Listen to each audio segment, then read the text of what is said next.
Visakhapatnam metropolitan regional development authority VMRDA కొత్త పేరు. అదే పాత పేరైతే విశాఖపట్నం అర్బన్ డెవలప్మెంట్ అథారిటీ ఊడా అనేవారు. దీనికి ఒకప్పుడు చాలా మంచి పేరు ఉండేది.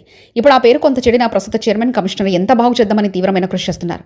అక్కడ పనిచేస్తున్న వారు ఊడా ఉద్యోగులు. వారి ఉద్యోగం బాగానే చేస్తున్న నేపథ్యం మరి ఏంటి సమస్య, ఎక్కడ సమస్య వస్తుంది, అక్షర శిల్పానికి ఏంటి నొప్పి అని మీరు అనుకోవచ్చు. కానీ కొన్ని విషయాల్ని పైపైన చూస్తే ఏమాత్రం అంతు చిక్కదు.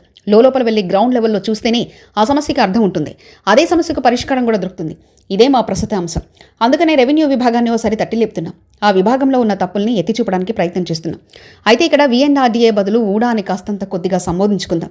ఇది కేవలం పాఠకుల సుఖం కోసం మాత్రమే. ఊడాలో ఒక భాగమైన రెవెన్యూ విభాగం ఉంది. ఇక్కడే కాదు, రెవెన్యూ విభాగం అంటేనే ఏ ఒక్క వ్యవస్థకైనా సంస్థకైనా గుండె లాంటిది.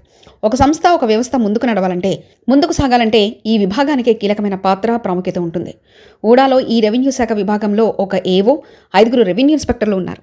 వీరు ఊడాకి రావాల్సిన లీజులు, రేట్స్ వసూలు చేసి ఎవరైనా షాపులు, టెండర్లు పాడుకుని వారు వ్యాపారం చేయకుండా వేరే వారికి కాంట్రాక్టర్ ఇవ్వకుండా బినాములుగా చూడాల్సిన బాధ్యత వీరిది.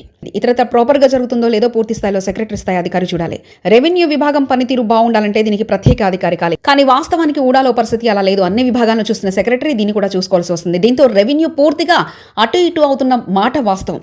ఇలా అనడానికి పెద్ద ఉదాహరణలు చెప్పక్కర్లేదు. ముఖ్యంగా రెవెన్యూ శాఖ బలహీనంగా ఉండడానికి ఇదే ప్రధాన కారణం. ప్రత్యేక అధికారి లేకపోవడంతో రెవెన్యూ విభాగానికి సమస్యలు తలెత్తుతున్నాయి.